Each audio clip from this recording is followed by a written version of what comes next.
I'll start with an update on the fight against illegal mining activities. The mining sector is a lifeline of millions of Ghanaians. As we all know, Ghana is blessed with an abundance of minerals: gold, diamonds, bauxite, iron, salt, and others.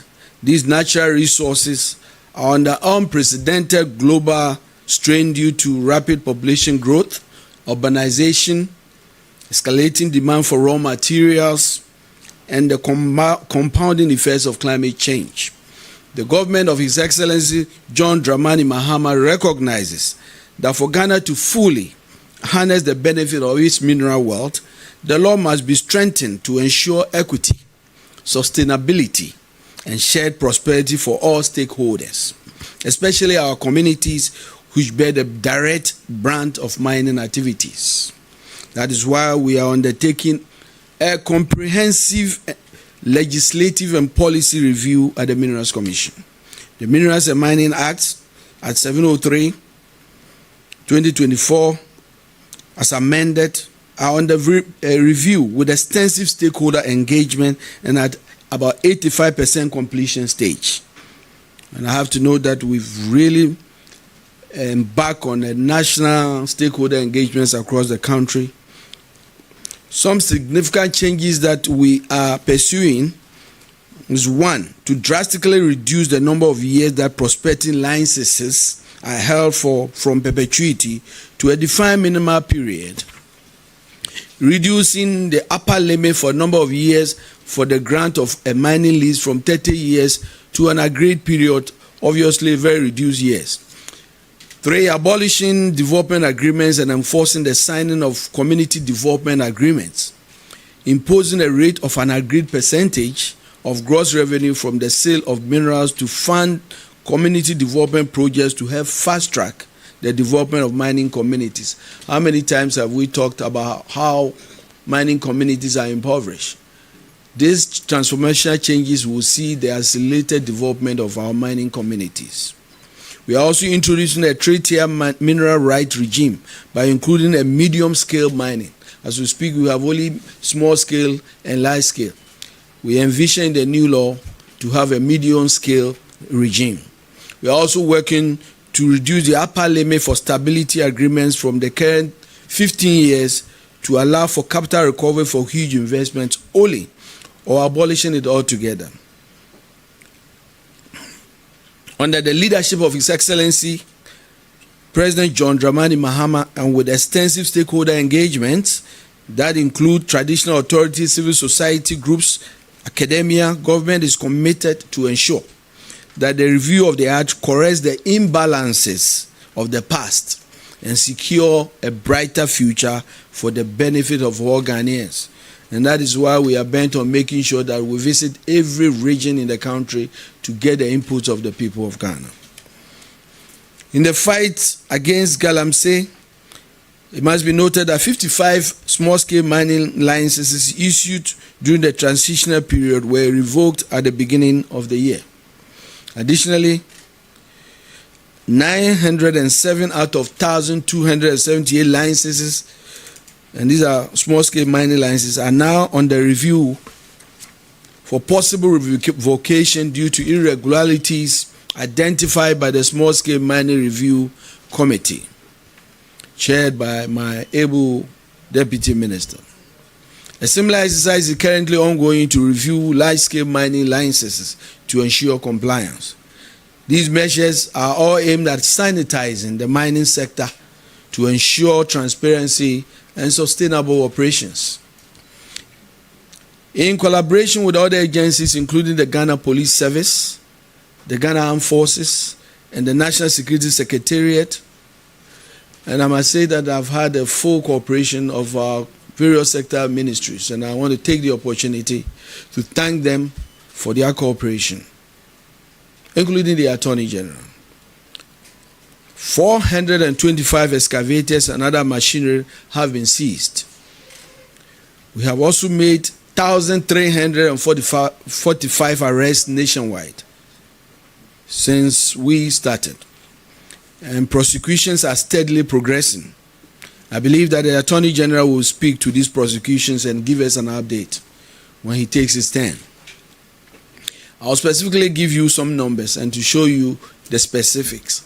And this is related to just the Forestry Commission and the forest reserves.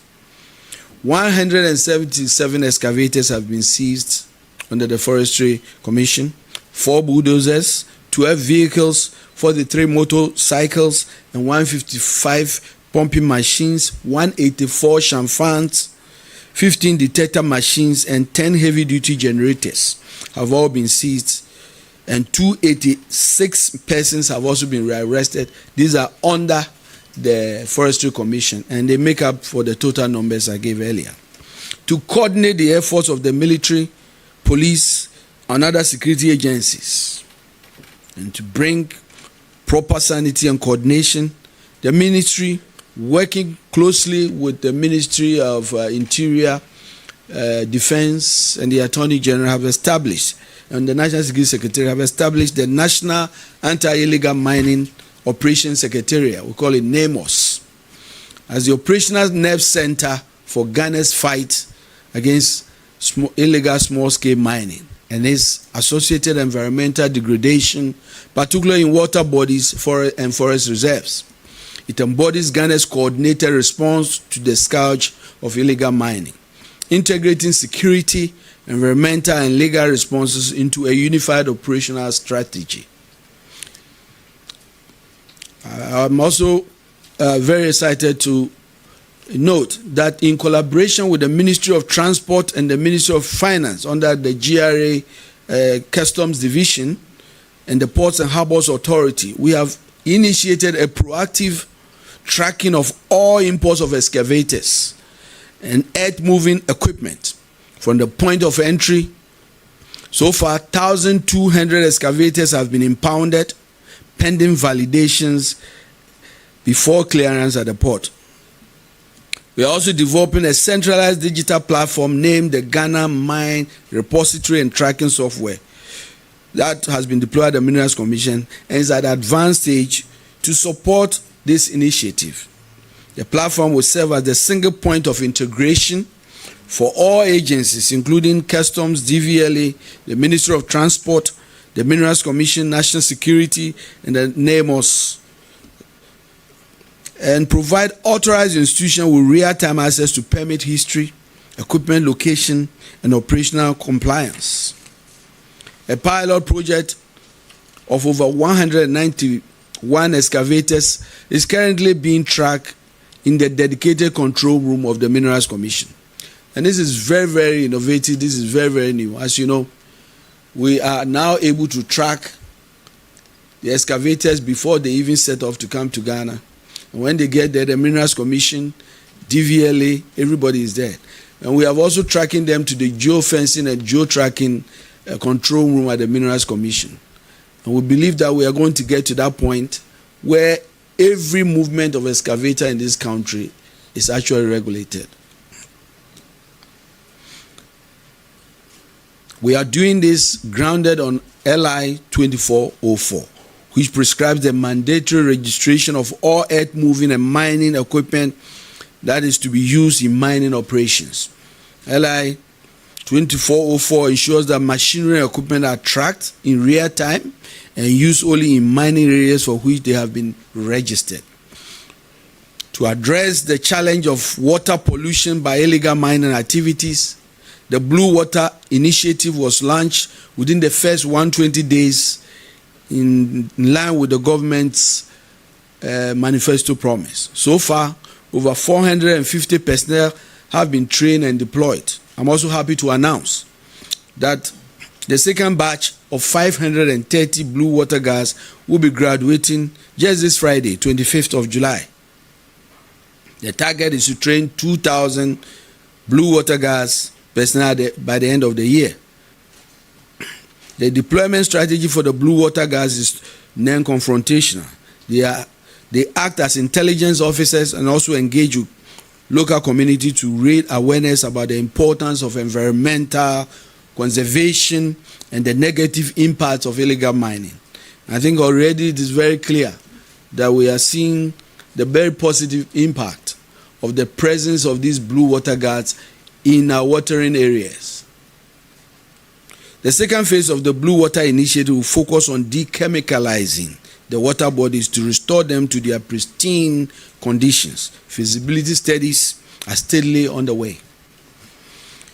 The Minerals Commission, in consultation with the Chamber of Mines, has also completed its annual review of the 5th edition of the procurement list in compliance with Regulation LI 2431. That's Regulation 7.3. And I'm talking about local content and local participation. This is to enhance the local content regulation to increase Ghanaian participation and in-country value. We want to make sure that we get to the place after all these years of mining. We believe that Ghanaians have basically moved from the end of the bus and now they are in the driving seat. We must empower them to be really not only in large-scale mining, but they must really be in the forefront of the mining industry in all aspects, including the local content, including purchases, including procurement. And we believe that's the way we empower the people of Ghana. And the president is very, very, very serious about this effort. In line with the government's vision to create sustainable jobs through responsible corporate mining, Cabinet has approved the implementation and transition of the community mining scheme and the NALEP, the National Alternative Employment and Livelihood Program, into what we call the COPSDEP, Responsible Cooperative Mining and Skills Development Program. This new program will act as Ghana's flagship initiative to reform artisanal and small-scale mining by combining lessons from what we've learned in the past, the community mining scheme and NALEP, through community ownership for sustainable and responsible mining in a structured and regulated manner. I think I said this before.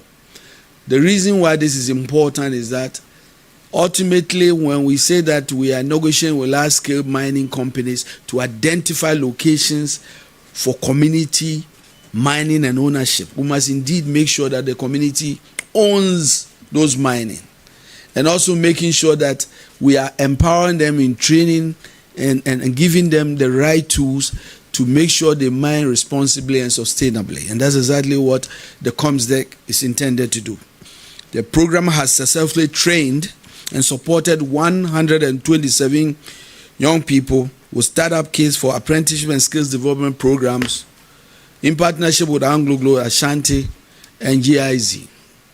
At its core, the program will foster the creation of locally owned mining cooperatives, providing members with professional training, legal concessions, and access to share processing for facilities equipped with modern recovery technologies and water treatment systems. And I move to the Forestry Commission. One of the greatest challenges at the forestry subsector is deforestation and forest degradation, largely due to illegal mining, illegal logging, wildfires, and unsustainable agricultural practices. Within the forest reserves alone, over 5,500 hectares. And I think I keep repeating this. That is equivalent to 7,500 football fields. That has been degraded. But I'm happy to announce that in collaboration with law enforcement agencies, the Forestry Commission has successfully repossessed all 9 red zone forest reserves previously occupied by armed gangs. At the beginning of my service as a minister, I informed the people of Ghana the crisis we face. But I'm happy to tell you today that today we have repossessed all these forests.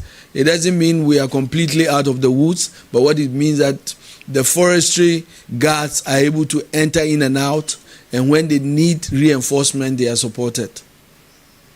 Additionally, 279 trucks conveying illegal lumber were intercepted, fined, and the illegal wood confiscated and auctioned. As government strategy to promote legal timber trade, Ghana entered into the voluntary partnership agreement with the EU, aimed at ensuring only legal timber from sustainable managed forests are exported to the EU market. Subsequently, Ghana is expected to issue what we call the Forest Law Enforcement Governance and Trade License, FLET, to accompany all wood exports to the EU market. Ghana is at the final stage of completing the process for issuance of these FLEGT licenses, and the key outstanding requirements, the ratification of these TUCs, and I must inform you that we are currently trying to get that done in Parliament. And the effective date of the FLEGT licenses coming live will be on the 8th of October 2025. I move to a very important initiative that really is on the heart of His Excellency President John Mahama.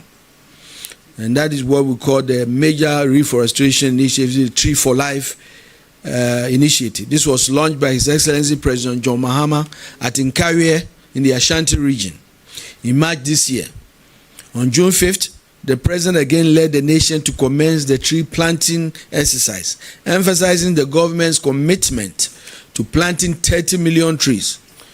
As of mid-July 2025, a total of 7.8 million seedlings have been distributed and planted, out of which 2.3 million were planted by the private sector. The planting campaign is ongoing, with a target expected to be met at the end of the rainy season. And let me note that we just started the planting June and July, and that's really why you see this number. I believe that with the diligence and hard work led by the Forestry Commission team, we will meet the target by October this year. To promote ecotourism, the Commission has received proposals from strategic partners to invest in 5 potential sites: Dija National Park, Shire Hills Resource Reserve, Kalakpa Resource Reserve, Sakumono Ramsar Site, and the Muni Pumazi Ramsar Site. The proposals are being reviewed for PPP, public-private partners, to develop these areas for tourism and local economic growth. One critical area of importance, and I'm moving to the Ghana Geological Survey Authority, is geological investigations, which sits with the Ghana Geological Survey Authority. The authority supports small-scale miners with data on mineralized areas to assist with proper and regulated mining activities. And we intend to retool the authority to delve into this mandate. The reason why the Geological Survey is important is that we ask the question all the time, why are people mining everywhere? Because they don't know where the gold is. If only we can identify mineralized areas, then we can really organize people better in mineralized areas, and so that we don't destroy our lands, our water bodies. And that is why we are strongly focused on retooling the Ghana Geological Survey to identify these mineralized areas. We have also monitored seismic activities nationwide, which is really under the purview of the Geological Survey, with data confirming no imminent geological risk to our country. Critical findings are also utilized to inform engineering designs for infrastructure development, enhancing construction safety standards as well. We also conducted geothermal investigations and mapping to evaluate the viability of integrating geothermal energy into Ghana's energy mix. The findings will support the diversification of renewable energy sources in alignment with national sustainable goals. You know that this is very, very critical in making sure that we have an energy mix that has a lot of renewable, and that will help really meet our renewable energy targets. Furthermore, GGSA is completing investigation on clay deposits in the Greater Accra, Volta, and Central regions, identified as high potential raw material for the ceramic and cement industries, with prospects to boost local industrial production and contribute to economic growth and job creation. And I've been reliably informed that these 3 regions hold great potential for these minerals. And I'll move to the Lands Commission on Land Administration and Management. As part of the reset agenda to ensure that the administration of lands reaches the doorsteps of every Ghanaian, the Lands Commission has been instructed to decentralize its operations to all districts across the country. I'm happy to announce that 90 new district offices in underserved areas have been so far identified. It is expected that by the end of this year, every district will have Lands Commission office. This initiative aims at bringing land services closer to citizens, in reducing congestion at regional offices and strengthening land governance at the local level. In addition, the Lands Commission is working towards a turnaround time for the completion of all applications within 30 days. This is very critical. And when the president talks about resetting Ghana, it means making life a little more convenient to the people of Ghana. There is no point in anybody in the Lembele who wants land services who have to travel to Takoradi to have land services. There's no point. And so this effort is really going to make life very convenient for the people of Ghana, save them a lot of money, and bring efficiency to the operations of the Lands Commission. But we are not stopping there. We also are very much aware of delays and all the bureaucracy at the Lands Commission, of giving a target of a 30 days turnaround time for all applications. And I believe Professor Usu and his team are working very hard to meet this target that has been set for them. The ministry has also established a committee to conduct comprehensive review of all public land allocations to enhance transparency, accountability, and alignment with the national development priorities. The committee, who is looking into this, is expected to finish its work and bring its report by August next month. The legislative instrument to also fully operationalize the Land Act 2020 at 1036 has been prepared and is being reviewed by the Attorney General's Department. The Commission is also reviewing the 1999 National Land Policy to align with international best practices and emerging trends in land governance. The process includes stakeholder consultations and expert input, with the updated policy expected to be finalized by December 2025. So, my friends, the President Research agenda is to review the Land Act, to review the lands policy. I already told the review of the minerals policy. So we are revamping all these policies to make sure we bring them to modern test, make sure the input of the people of Ghana are all addressed, basically to transform these sectors. Again, I'm very happy to report that the Lands Commission has collaborated with the Land Use and Spatial Planning Authority, LASPA, and the Ministry of Local Government, Chieftaincy and Religious Affairs to integrate local plans as base plans for land registration as part of government's efforts to digitalize land services. We have also upgraded the enterprise land information systems to enhance transparency, accountability, and public access to land-related information to be rolled out in all 16 regions. I know there has been concerns about some of the processes that are on hold. I'm very happy to report that we are working very hard with the review of the committee, and I believe that as soon as those reports are made ready, and the President will lift that ban for all those areas. But we must necessarily do that in the interest of the people of Ghana. The Office of the Administrator of True Land has also engaged, and it's a very, very important institution, has also engaged with 548 communities, including traditional authorities, clan heads, and district assemblies to address challenges affecting revenue mobilization. As of June 2025, the agency had mobilized and disbursed 63.8 million Ghana cedis to these traditional authorities and clan heads and district assemblies. These funds have been disbursed to all regions except the Volta and Upper West regions, which are not stool land areas. Additionally, the office has recorded approximately 1,000 land rights to facilitate the demarcation and establishment of customary land secretariats nationwide. You know, the new Land Act requires the establishment of land secretariat for all these two lands to make sure that they can manage these two lands better and basically reduce chieftaincy disputes. And I think that this effort is also very critical. We now move to the Ghana Boundary Commission, which is another critical institution under the sector. The Ghana Boundary Commission has conducted preliminary orthophoto mapping to complete the first phase of a 150-kilometer joint boundary reaffirmation exercise in the western region of Ghana-Côte d'Ivoire border. The exercise was undertaken in a bid to strengthen border security and management, with a similar exercise with our Togolese neighbors over a 350-kilometer stretch to combat smuggling, irregular migration, and cross-border threats. On maritime boundary inspections, we have completed 4 joint maritime inspections with Côte d'Ivoire, confirming full compliance with established boundaries. I think this is very critical. If you recall, we had challenges with Côte d'Ivoire with our maritime boundary. And I think we have made a decision as a country to make sure that we take the step proactively to forestall such threats in the future. And that's why these engagements are very critical.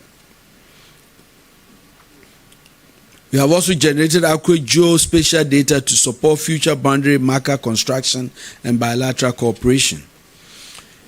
Also, in order to address transnational organized crime and promote sustainable livelihoods in border communities through skills training and sensitization initiatives, the Ghana Boundary Commission implemented phase 2 of the mitigation of destabilizing effects of transnational organized crime project, reaching 4,600 residents in 20 border communities in Upper West and Savannah regions.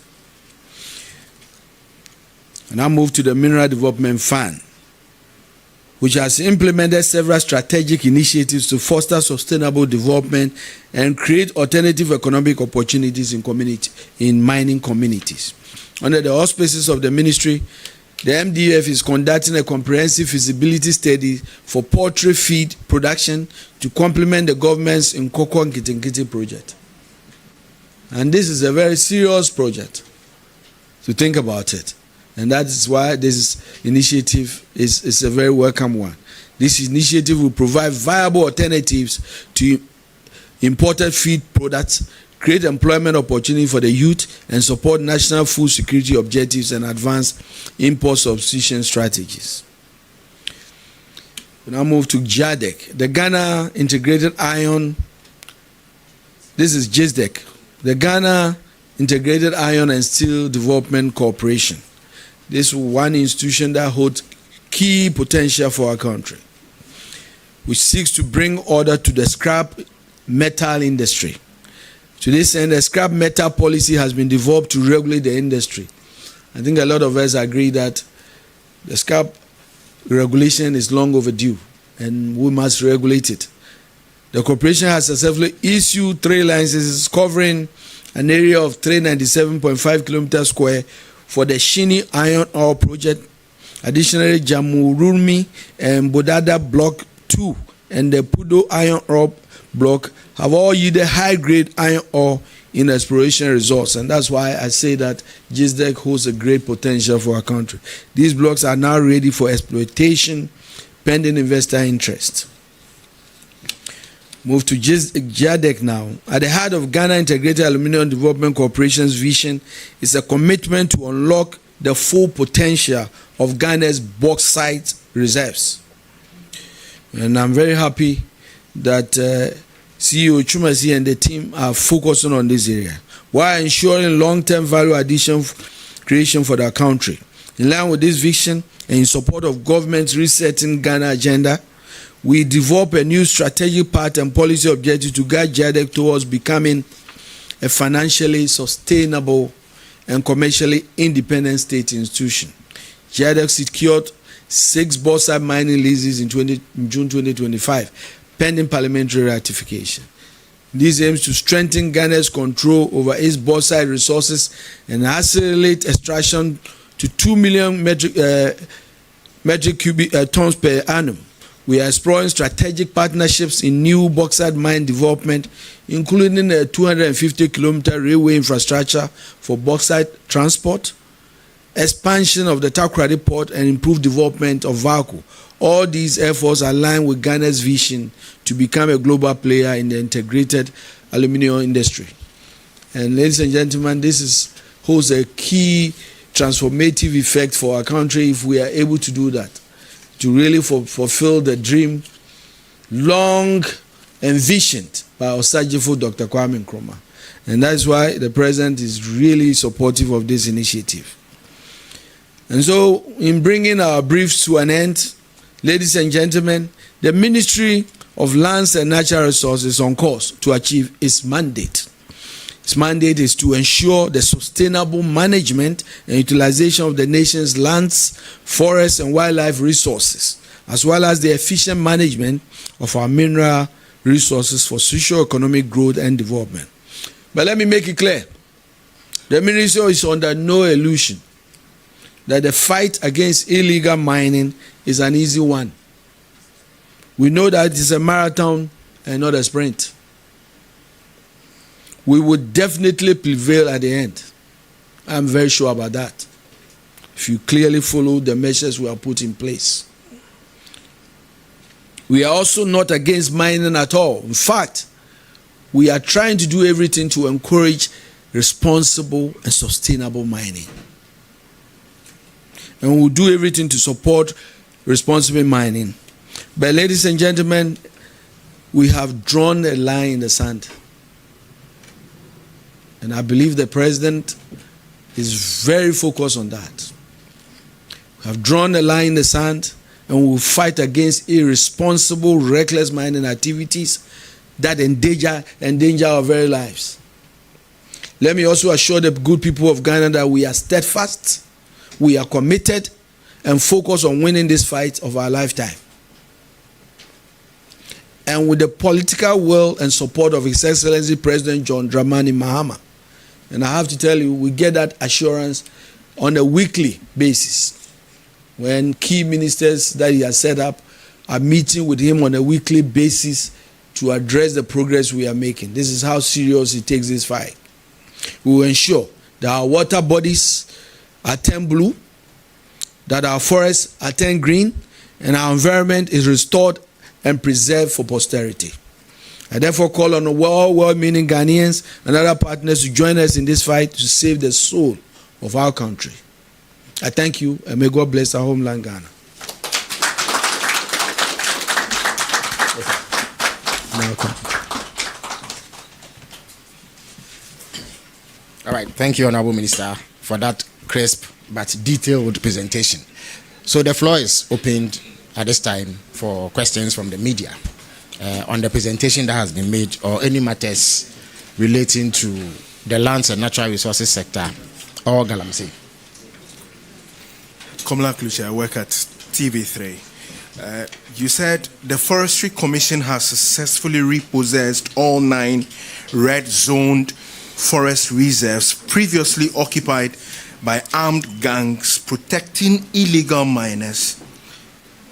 So that's a quote from what you just read. What's the status of the others in the face of what UTAC has said, that you are doing very little when it comes to the fight against Galamsey? Then secondly, you also touched on one of the things that the MDF is doing, that's the Minerals Development Fund, where they are undertaking a comprehensive feasibility study for poultry feed production to complement government's Nkokon Kitinkiti program.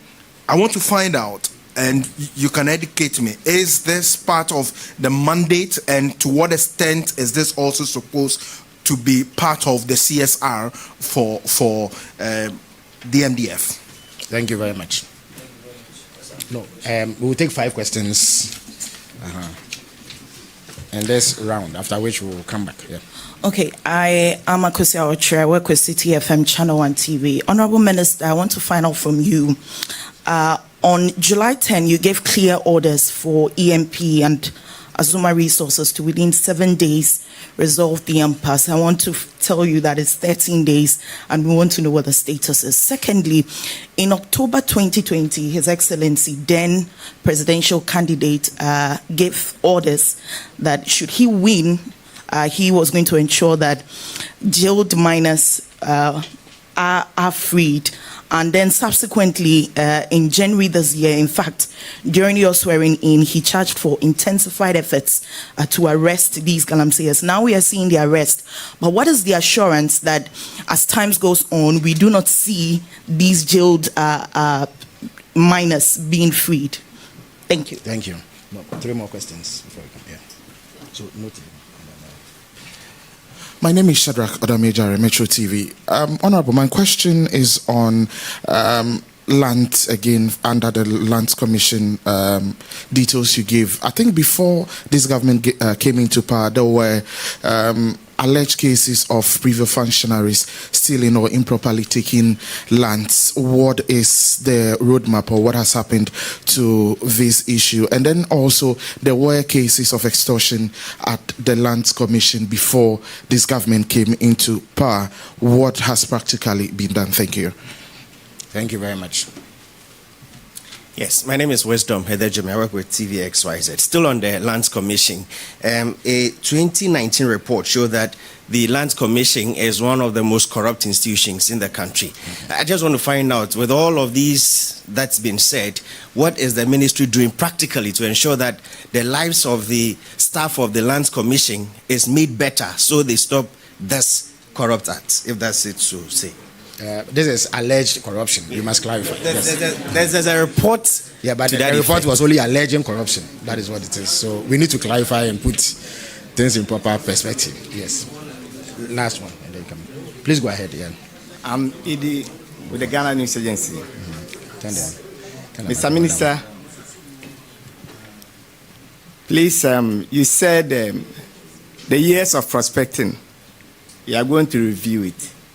And we know that it's likely some companies will be affected. So how will you address such challenges? Somebody might have been given 30 years to do prospecting, and now you are going to review it. How will you address such challenges? Then number two, we realize that desertification is affecting our country. And desertification, yeah. Yeah. So we are looking at how to address this situation. So we want to know whether there are some modalities to look at it.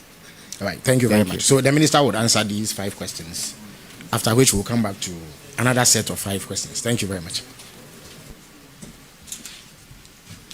Thank you very much. I think if you follow the responses that I gave, I think that you will see that, number one, you were talking about the 9 forests that has been freed. I think I was very clear about what it took, the effort it took. And the reason why we are very emphasizing that is because either to the Forestry Commission, which has forestry guards, could not enter these forest areas. What I'm saying today is that the forest guards are now able to actually monitor these forest areas. It does not mean that these bad guys have completely stopped going there, but we must continuously keep at it to ward them off and make sure we can protect these areas. Today we are able to do that, and that is what we have been able to do in collaboration with the Ghana Armed Forces and National Security. The MDF is an institution that's mandate is to supervise the allocation of mineral funds to the mining districts in the country. That they have 20% after the distribution, and that 20% is to basically to be used to really enrich the lives of people in these mining areas. So it is really within their mandate to do that. Yes, I issued a directive on the July 10th and there were really good justification for the minister responsible for mining to do that. First, Ghana is a shareholder in that enterprise. We have 10% in that enterprise. Any delay in continuing the exploitation of that resources affects the people of Ghana directly in terms of revenue, taxes, and empowering the people in those areas. This particular lease has been given for over 5 years or so. And so first it was within the minister's right to make sure that we address the issue. But I'm happy to inform you that after that letter, these 2 companies have really made progress. In fact, I received a letter from Azuma Resources informing me that they've reached very conclusive agreements with EMP. And that should tell you that I think those in it, that letter really has impact. I think the Attorney General will be taking his turn he will have the chance. I think, let me be very clear, it's a policy to make sure we draw the line into sectors. And I'm a very capable of Attorney General. I'm sure when he comes, we will talk about any freeing of any prisoner. The Lands Commission, I think I talked about, there were issues about land, loots, state lands and all of that. And that's exactly why we set up the Land Review Committee to review all of these issues. And I'm very happy to tell you that they've been giving me updates and we are making a lot of progress. I think in my statement I stated that their report should be ready next month in August. And I believe that we will inform the people of Ghana accordingly. The Lands Commission allegedly being the most corrupt. I think when I went to visit the Lands Commission, I also stated those public sentiments. But that's exactly why we are doing what we are doing. You know, do you know how we keep people honest? Technology. Make sure we can basically digitalize processes. Make sure we can decentralize processes so that people are not, the whole Ghana is not traveling to Greater Accra. And then there will be too much lines and one person becomes God. That is why I'm making sure that Lands Commission offices in every district.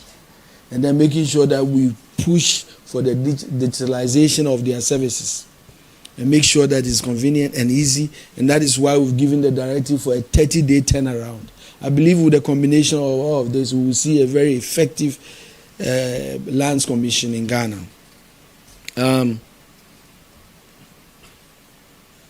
I think that the review is ongoing. But as I want you to know that in Ghana, we don't do retrospective laws. And so if we have already given somebody a right and we really have new laws, I think we are always guided to make sure. And that's why this place is a place where investors always come to Ghana to invest. We will not jump on them and throw anything at them, certainly where they are not going to be aware of it. And so some of those agreements are really sanctified, and we are going to respect that. But going forward, exactly what are the things that we can do to really empower the people of Ghana and make sure that the resources of Ghana, all of the things we are doing, if you look at the Mining Act and the things I've said, are basically putting Ghanaians at the commanding height of our industry, empowering the people of Ghana. This was the vision. So the vision of our founders, that we must get to the point where the people of Ghana are the real beneficiary of these resources. And I believe that me and you, our time, we must make sure we push. And this is what the president is fighting for. And when the president says that he is making sure that large-scale mining companies, and I'll tell you, already just in the last 6 months, we've been able to negotiate, and just by March next year we are going to get a mine that was 30 years old back in the hands of the people of Ghana. And we believe that that is in the right direction. And that's why we are doing all these reviews and policy reviews. I think that the desiccation question was very important. But the Tree for Life initiative that has been launched directly addresses the issue of reforestation and afforestation. Thank you.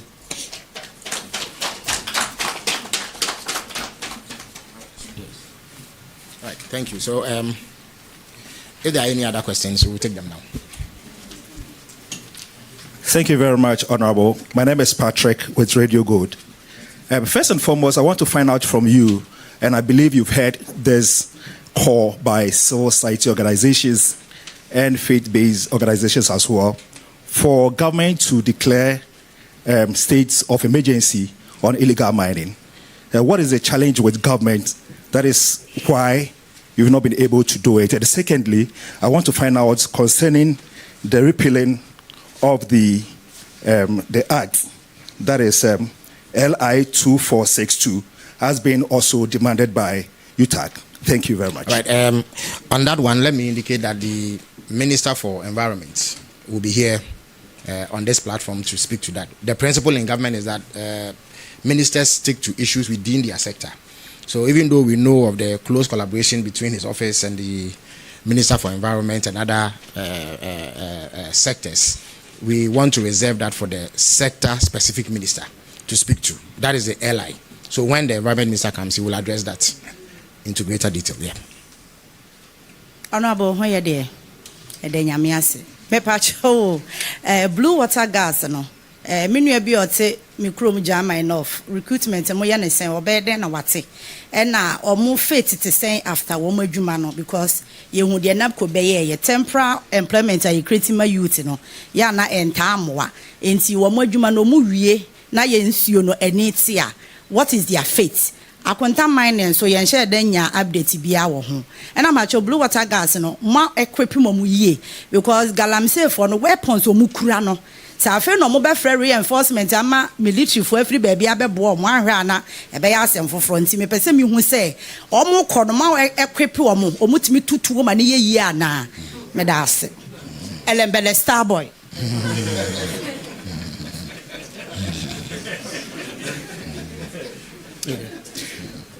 My name is Maxwell Agbagba. I work with Joy FM and Enjoy News. We are told that the gold board, between the period January to June, raked in an amount of $5 billion, approximately $5 billion, after we exported 51.5 tons of gold.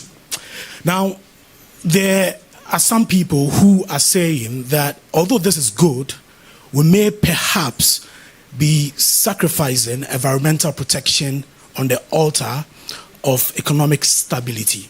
I know the government has put in place mechanisms such as geotagging and all of that to make sure that the gold that the gold board is buying is from legitimate sources. But I want to find out what practical measures have we put in place on the ground. My second question, sometime in April, the Interior Minister announced a major policy shift that said that we are not interested in prosecuting foreigners engaged in illegal mining. We'll rather deport them. I want to find out from that period, so now, how many foreigners engaged in illegal mining have we deported? Thank you. Again, that would fall under the remit of the Interior Ministry, not the Lands and Natural Resources Ministry. Yes. Please go ahead. So, good afternoon. My name is Emmanuel Romeo Tete. I work with Ahunto FM. Please, my question is, Honorable, what assurance can you give to the citizens that the new land reforms just outlined won't just benefit the elites, but also the ordinary Ghanaians who most of the time struggle with land documentations? Thank you. Thank you very much. So 2 last questions. No, he has to go up. Minister, thank you. Abdul Hanan Adam, EIB Network. Minister, you shed tears on TV after reportedly watching the destruction of some areas. And reports indicate that in the Western North region, one of your colleagues is engaged in illegal mining. The traditional authorities banished him from the community. I want to ask if you've informed the Speaker of Parliament for processes to begin to investigate your colleague in Parliament regarding illegal mining. Secondly, I want to find out about the Lab 2 of the Lands Commission, whether you intend to continue it, because we understand that it was discontinued. Thank you. All right, thank you very much. Thank you very much.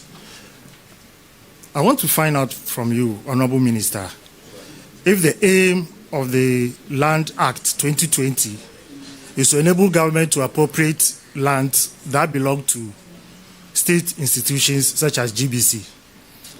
Because a piece of land that was given to GBC in 1956 by a certificate of allocation was appropriated a few years ago, and a mansion has been built on it. And as we speak, not a PESWA has been given to GBC. And the explanation is that, well, with the act in place, government of Ghana can appropriate any land that belongs to any state institution. Thank you. All right, thank you very much. So the Honorable Minister will answer these questions. Thank you. So. I think anytime I hear state of emergency, I go back to the things we are doing to show that we are treating this matter as a matter of national emergency. In my speech, I was very clear about a complete overhaul of the licensing regime. It's part of the problem. If we are able to make sure that the licensing regime is more transparent and efficient, and that the turnaround time for licensing, those people who are engaging in illegal mining, because they can't just go through this bureaucracy, will follow and get licenses. That's one. And that's exactly why we are doing that.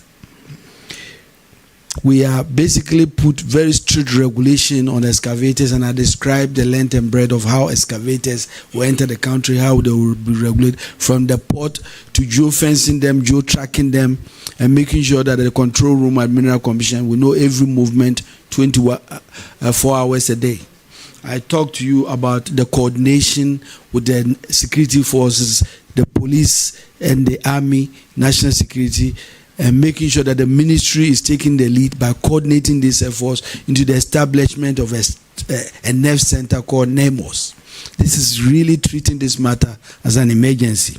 I told you of bringing about the blue water guards to make sure we train them to cover riverine areas as the first responders, intelligence officers. Under that preview, we've had 12 naval riverine bases. They are very close to where the naval gas, blue water gas are located, so that they can really be informed and respond. More than that, they are intelligence officers and educators of the importance of not polluting waters in those riverine areas in the community. That is treating this matter as an emergency. The Tree for Life initiative, that is really driving to make sure that we can plant millions of trees to restore our degraded lands. I talked about 7,500 degraded lands, and we are doing everything to aggressively make sure we can plant trees and bring it back and make it green again. Turning the water blue and turning this green aggressively in all these initiatives. Establishing cooperative mining, where we intend to organize mining better, empower people in communities, training them, giving them the tools they need, enhancing the capacity of geological survey, working with large-scale mining companies to identify mineralized areas, and putting people in organized groups. I believe that all of this are treating this issue as clearly a very urgent matter. Since I became minister, see me all over the place engaging and educating, sensitizing, revamping the laws. All of this is to tell you that President John Mahama is treating this issue of illegal mining with all the urgency it deserves. And that's my answer to anybody who asks me about how the state of matter has been treated. And so that's my answer. Blue Water Guard. Blue Water Guard ejuma na ehia papa. Nkrofo na omo se nsuo no omo krom na yafa nkrofo na afi. Omo ankasa oti Ankobra River na no. Na nkrofo wo krom ho na ankasa na ese no. Wo so ankasa sisia ya ko kire se wo se nsuo na yese no ekunye nyina. Chemicals cry komo niema. Me no can say just a few months I have Blue Water Guards. Omo are champions for communities in the area. More than that, omo ye intelligence officers are omo. Makacha say omo ne navy for na ejuma, and it's giving them an outlook that is different from where they were. It is also really helping them to be community champions. I think that when I went to speak to these Blue Water Guards, what I told them is that they should go back into history and think about the crisis of our time, which is this one we are talking about. And just imagine that they are the ones that have been selected in the spirit of the young pioneers to move around to make sure we fight to turn our waters blue again. How do you feel when you drive around and you look at our water bodies and they turn brown? It is us who have to do it. And so to have young people believe that this is not so much about money, It's about the future of our country. I think it's a big deal. And that's what we are doing. And I believe that they have a future because the Minerals Commission is working on a long-term plan for them. And so they have to say, me believe say experience omunya no nsu kra ten brewer omo experience bibi kra betumi akọ navy bibi betumi akọ enim ti ade a ye ma omo life experience a ebe bo omo. The gold board, I think all the things I've talked about is to make sure there's transparent sourcing of gold. This is critical. We are moving to a place where the sources of gold, if we are not able to put these systems that I've been talking about in making sure we have even cooperative mining. We recently had the mining in motion. We brought the world's most powerful players of the gold industry. They were so impressed about the steps Ghana is taking. And we are now going to have all sorts of support, especially with refining, mini refineries in every place where we have cooperative mining. What that does is that this gold, when it's exported, the world will be assured we know the sources of this gold and they are coming from legitimate legal sources. And because of that, Ghana's gold will have a place. So we are doing everything, working in collaboration with the gold board to make sure that this gold that we are actually sending out are coming from legal and sustainable sources. I think they've talked about the foreigners. Land reforms is very critical. We're doing everything that to make sure that it benefits ordinary Ghanaians. Yes. When you hear me say that I've given directive to make sure land services are at the doorsteps of the people, it's making sure that ordinary Ghanaians are empowered. That it doesn't have to cost you so much money to take a car from, say, Kaswa to Accra and come and form long lines, because we are trying to make sure the lines are gone. We are trying to make sure that the turnaround time for these services are gone. We are trying to make sure that we are digitalizing the services. And the question about Lab 2, yes, we want to make sure we pursue it, and we are already working with them to work to make sure we can get the necessary players who will come and partner us to continue with Lab 2. I think you talk about the MP. Alleged allegations about the Member of Parliament. I am aware that the Speaker of Parliament is already investigating this matter, and I'll leave that from the Land Act 2022 to enable government appropriate state lands. I think you talked about the GBC experience. I think it's a very important question. I am working on a directive from His Excellency the President, who has directed all state institutions. The fact that there's a land available, does not make that land some right for that institution to basically, now under President John Mahama, no agency or institution land can be sold at all without express permission of the president himself. And so the whole intention is to stop that. I talked about the review of all of those land sales. That is what the president has directed us for the land review committee made up of the Works and Housing and the Ministry of Lands. And we are working to review every transaction to make sure that it was done above board, to make sure that there was value for money, that so that the people of Ghana are not shortchanged. Those are the things we are doing, and I made it clear that those reports will be available next month.